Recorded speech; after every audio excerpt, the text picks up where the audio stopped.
Hey guys what's up, एक बार फिर से आ गया हूं आप सबके सामने। मैं हूं आपका दोस्त और इस चैनल का होस्ट डॉक्टर राजेश। और आज के इस वीडियो में मैं बताऊंगा RCS01 ट्रीटमेंट के बारे में। जो आपके सवाल हैं उन सवालों के जवाब। पिछले 1-1.5 महीने पहले मैंने वीडियो बनाई थी कि RCS01 के बारे में जितने भी आपके सवाल जवाब हो वो मुझे उस वीडियो के कमेंट में आप बता दीजिए। उनमें से टॉप 10 क्वेश्चंस मैंने सिलेक्ट किए हैं, क्योंकि बहुत सारे क्वेश्चन जो थे रिपीटेड थे।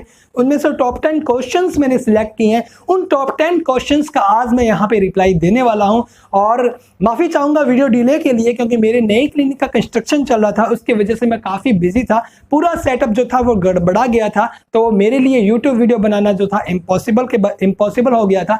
लेकिन अब जो है कंस्ट्रक्शन लगभग पूरा हो गया, लेकिन उसका इंटीरियर बाकी है। लेकिन वीडियो यहाँ पे मैं बना रहा हूँ इस वक्त आप सबके लिए। और जो लोग वेट कर रहे थे RCS01 के क्वेश्चंस के रिप्लाई के बारे में, तो आज उनका वेट पूरा हो जाएगा। तो चलिए फिर ज़्यादा टाइम बर्बाद ना करते हुए डायरेक्ट आते हैं क्वेश्चंस आंसर पर।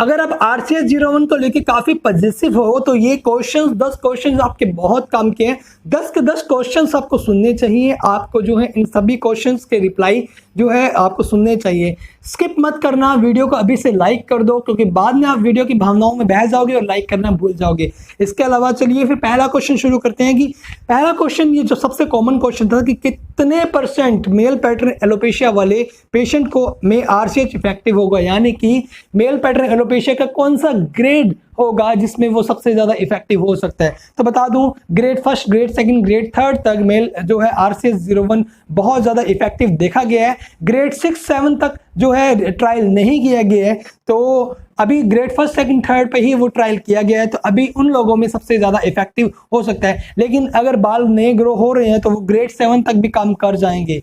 दूसरा क्वेश्चन है, क्या ये फीमेल में भी काम करता है? जी बिल्कुल, अगर फीमेल पैटर्न एलोपेशिया है या कहीं बार्डनेस है तो ये पूरी तरह से काम करेगा, क्योंकि ये जो इसकी जो थेरेपी है, इसका जो कॉन्सेप्ट है, पीछे वाले बालों की जड़ों को निकाल के वहाँ के स्टेम सेल्स अलग करके उन्हें जो लैब में मल्टीप्लाई करके डाला जाता है। तो ये मैटर नहीं करता कि वो मेल की स्टेम सेल्स है या फीमेल की, तो वो दोनों में इफेक्टिव रूप से काम करेगा। तीसरा जो क्वेश्चन है वो ये है कि बालों की थिनिंग में क्या ये वर्क करेगा? बहुत अच्छा क्वेश्चन है।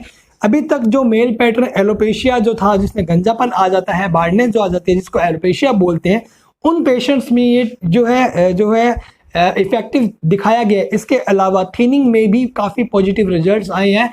RCS01 का जो खुद का अपडेट आया है, मैंने पिछली बार जो अपडेट डाला, रेप्लिसन ने ये बात मानी है, ये बात कि उनके थिनिंग में काफ़ी फ़र्क पड़ा है। पहले से जो बाल थिन थे वो धीरे धीरे थिकर हुए हैं। बाल स्टेम सेल्स आने की वजह से काफ़ी बाल थिकर हो जाते हैं। स्टेम सेल्स की क्वालिटी होती है, वो नए सेल्स को एक्टिवेट करते हैं, नई ग्रोथ पैदा करते हैं, तो बाल जो थिन है वो थिकर हो जाते हैं। तो ये एक काफ़ी अच्छा पॉजिटिव साइन है जो कि रेप्लिसेल ने खुद ने ये अनाउंस किया था।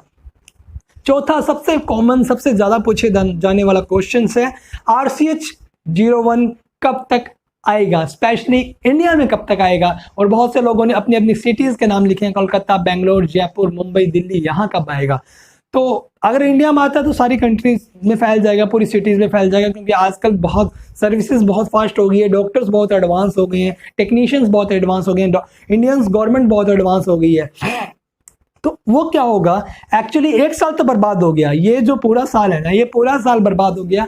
इस साल जो रेप्लिसेल जो है, रेप्लिसेल ने जो मेरे रेप्लिसेल के साथ ट्वीट पे बात होती रहती है, हम तो देख लीजिए, हम एक दूसरे के फ्रेंड हैं, हम ट्वीट पे एक दूसरे से बात करते हैं। तो मैंने उनसे ट्वीट करके पर्सनल DM करके बात की थी रेप्लिसेल कंपनी से। तो उन्होंने बोला कि ट्रायल जो है अभी 2-3 साल डिले हो गया है, यानी कि पहले 2022 तक आने की उम्मीद थी, अब जो 2-3 साल डिले हो, ज़्यादा डिटेल में उन्होंने नहीं बताया, लेकिन 2-3 साल डिले का मतलब 2024 तक आने की उम्मीद है, क्योंकि कोरोना ने काफ़ी पीछे कर दिया है पूरे वर्ल्ड को।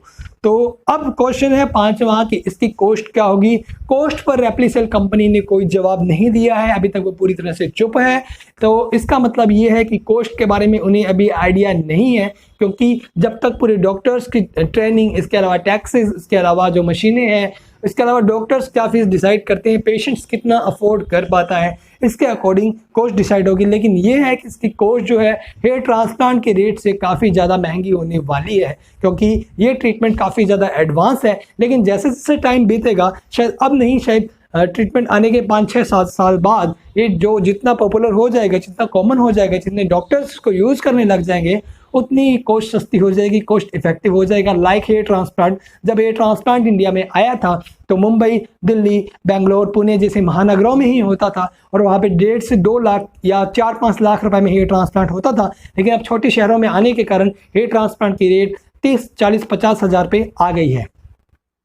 अब छठा क्वेश्चन है कि क्या हेयर फॉल पे वर्क करेगा। देखिए, ये जो ट्रीटमेंट है हेयर थिनिंग को इंक्रीज करता है, इसके अलावा न्यू हेयर ग्रोथ पैदा करता है। लेकिन जो ऑलरेडी हेयर फॉल हो रहा है उस पर वर्क करेगा नहीं करेगा, इस पर किसी तरह से जो रेप्लिसेल ने कोई अपडेट नहीं दिया है। और जिस तरह का उनका थीसिस है, अगर पूरा थीसिस को या पूरी वीडियोस के ढंग से देखे तो पता लगता है कि हेयर फॉल पे कोई इन्होंने वर्क नहीं किया है, हेयर फॉल पे ये वर्क नहीं करेगा। अगर हेयर फॉल होकर गंजापन आ रहा है तो मतलब ये वर्क कर रहा है, लेकिन हेयर फॉल को बंद नहीं कर पा रहा। हेयर फॉल को बंद करने के लिए पीआरपी ट्रीटमेंट ऑलरेडी अवेलेबल है, पीआरपी से हेयर फॉल बंद हो सकता है।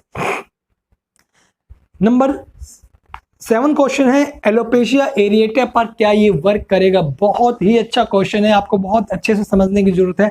एलोपेशिया एरिएटा जो कि ये कंडीशन होती है, या फिर एलोपेशिया टोटाइलिस जिसमें ये कंडीशन होती है, पूरे सिर के बाल इस तरह से पैची हेयर लॉस जो होता है, उसमें हमारी बॉडी की इम्यूनिटी जो होती है, ये ऑटो इम्यून डिजीज होती है। हमारी बॉडी की इम्यून सिस्टम जो होती है हेयर फॉलिकल को टारगेट करके उन्हें डैमेज करती है। अगर एलोपेशिया एरिएटा में ये इफेक्टिव होता, अगर बाल मान लो आ भी जाए तो भी हमारी इम्यूनिटी जो है वापस उनको गिरा देगी। मतलब एलोपेशिया एरिएटा का जड़ से खत्म नहीं किया जा सकता। एलोपेशिया एरिएटा जो है वो ऑटो इम्यून डिजीज है। ऑटो इम्यून डिजीज का जड़ से खत्म होने वाला कोई ट्रीटमेंट नहीं है, क्योंकि हमारी बॉडी की इम्यूनिटी ही उन बालों को गिराती है और हमारी बॉडी की इम्यूनिटी के खिलाफ कोई ट्रीटमेंट नहीं ले सकते। अगर हम बॉडी की इम्यूनिटी को वीक करने की कोई ट्रीटमेंट लेंगे तो हमारा शरीर जो है बीमारियों से घिर जाएगा। बालों को छोड़िए, बीमारियों से इतना परेशान हो जाएगा कि जिंदा रहना भी पॉसिबल शायद ना हो पाए। अगला क्वेश्चन है कि RCS 01 की कितनी सिटिंग्स लेनी पड़ेगी। अभी तक जो क्लिनिकल ट्रायल हुआ था उसमें 3 से 4 सिटिंग्स RCS 01 की दी गई थी, तो 3 से 4 सिटिंग के बाद जो है रिजल्ट्स आया था। तो आने के बाद ये कंफर्म हो जाएगा कि 3 से 4 ये 5 सिटिंग में जो है RCS 01 की देने की जरूरत पड़ेगी, क्योंकि बालों की जो साइकिल होती है वो एनाजन, कैटाजन, टीलोजन फेज होती है, जो कि 3 महीने की साइकिल होती है। कुछ बाल एनाजन ग्रोइंग फेज में होते हैं, कुछ बाल कैटाजन जो कि मैच्योर फेज में होते हैं, कुछ बाल टीलोजन जो कि रेस्टिंग फेज में होते हैं, गिर जाते हैं। तो उन तीनों फेजों का जो ट्रीटमेंट होगा लगभग 3 से 4 महीने लग जाते हैं, तब जाके कोई बालों का ढंग से ट्रीटमेंट हो पाता है। 9वां क्वेश्चन है RCS 01 का रिजल्ट कब तक शो होगा। कोई भी बाल, जो अभी मैंने बताया एनाजन, कैटाजन, टीलोजन फेज के कारण कोई भी बालों की ग्रोथ जो होती है 3 से 4 महीने लग जाते हैं बाल ग्रो होने में। और RCS 01 की ग्रोथ जो देखी गई थी, रिजल्ट देखा गया था, वो लगभग 6 से 9 महीने बाद रिजल्ट देखा गया था। तो अगर RCS 01 शुरू होता है तो 9 महीने बाद रिजल्ट आने शुरू होते हैं। अब लास्ट क्वेश्चन बहुत इंपॉर्टेंट, बहुत लोगों ने पूछा कि RCS 01 के क्या साइड इफेक्ट्स हो सकते हैं। RCS 01 के साइड इफेक्ट्स जो है आप RCS 01 को समझिए, आपके खुद की सेल्स लेके उन्हें मल्टीप्लाई करके आपके बालों की स्कैल्प में डाल रहे हैं। जैसे पीआरपी होती है वैसे ही RCS 01 का कंसेप्ट है। पीआरपी में जो स्टेम सेल्स होती है वो ब्लड से ली जाती है, जबकि RCS 01 में स्टेम सेल्स होती है वो आपकी बालों की जो डोनर एरिया है, जो परमानेंट हेयर्स है, यहाँ से ली जाती है।